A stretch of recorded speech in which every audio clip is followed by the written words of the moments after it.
Hey everyone, Thyworm here and welcome to the bite-sized hero guide. I'll be making a series where we cover the heroes, what to focus on, skill rotations, abilities, that kind of thing. Link in the description down below. Up next, Anya. Anya is a bit creepy guys, a bit creepy, but also kind of fun to play once you get the hang of it. She focuses on life leech and kiting enemies, and she can do pretty decent DPS and has a very versatile kit. Anya benefits from physical damage, spell power and intelligence in that order, so get those stats on your items. Once you get decent at Anya, you'll be fine with minimal amounts of health because of the life leech. Her passive, Rite, is the small little blood drops that drop all over the place. When enemies die, when you use certain skills, they're all over the place.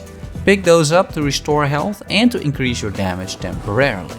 The left mouse button is a combo attack in a straight line. Anya whips her enemies and restores a bit of mana. Not much more to say about this one. The right mouse button is a 360-degree attack which also pushes back enemies. It's useful mainly for that purpose, because the optimal way to play Anya is to kite your enemies.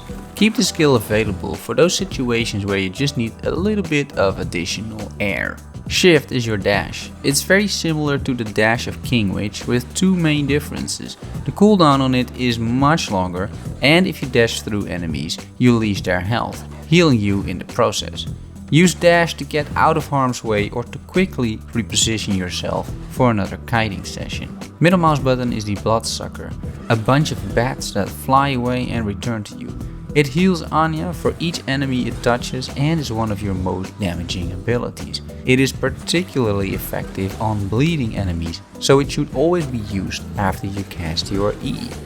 Swarm, your E ability, envelops the enemies in a swarm and causes bleed damage. Also, it slows everyone passing through the swarm, so this is an essential tool for kiting as well.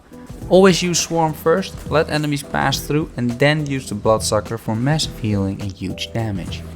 Space, called Blob Bolt, can be cast at the expense of your own health. It does a lot of damage and also roots enemies in place. This is also a crucial part of your rotation when kiting enemies. You can't kill yourself by using this ability, by the way. Heartbeat, your F ability, summons a bleeding heart. So sad.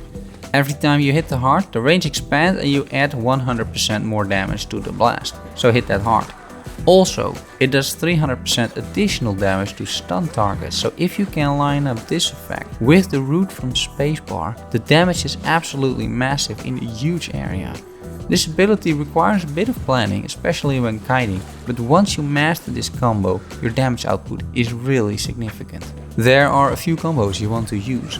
The Swarm followed by the Bloodsucker is great for life leech and a lot of damage.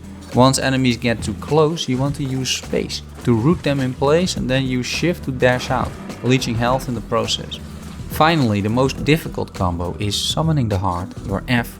Keep hitting it with your primary attack and just before it explodes, root enemies with Space. Massive AoE damage once you master this combo. Finally, keeping resources at healthy levels can be quite challenging, I found. We'll cover that bit in our build here, because there's multiple ways you can tackle this. For the Bloodsucker, I opt to increase the size. I find that I'm healing enough from this ability anyway, and the size also increases healing because you hit more enemies, generally speaking. I'm also taking the increased damage over the cooldown reduction.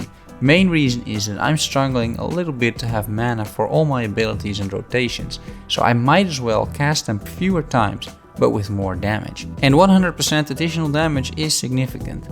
For the Swarm, I would take the cooldown reduction. You're planting this Swarm on top of enemies most of the time, so the duration isn't all that relevant.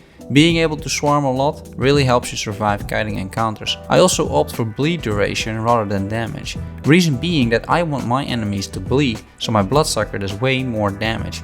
And them bleeding longer just makes this combo that much easier. Blob Bolt, once again, I advise cooldown reduction. This skill does a lot of damage and is super useful with its root, so being able to cast it more often helps a lot. The second trait is more debatable, I feel. If you have the idea that you're killing yourself basically using this ability, then take the health cost reduction. Otherwise, don't. For Heartbeat, I would take the cost reduction. Once again, because I find mana is a bit hard to get on Anya. Also, I would take the 200% additional damage. The AoE range of Heartbeat is already pretty high and 200% additional base damage is pretty huge, so I would go for that. That's it, this was my bite-sized hero guide for Anya. More are in the making. Subscribe to the channel guys and hit that bell icon so you know when those are released. I'm streaming Monday, Wednesday, Friday on twitch.tv/Thyworm, 8 PM Central European Time. Join me live for more tips and tricks. And finally, I'm also on Twitter, tweeting about games, my life, that kind of thing. Thanks for watching, I'll see you soon. Bye bye.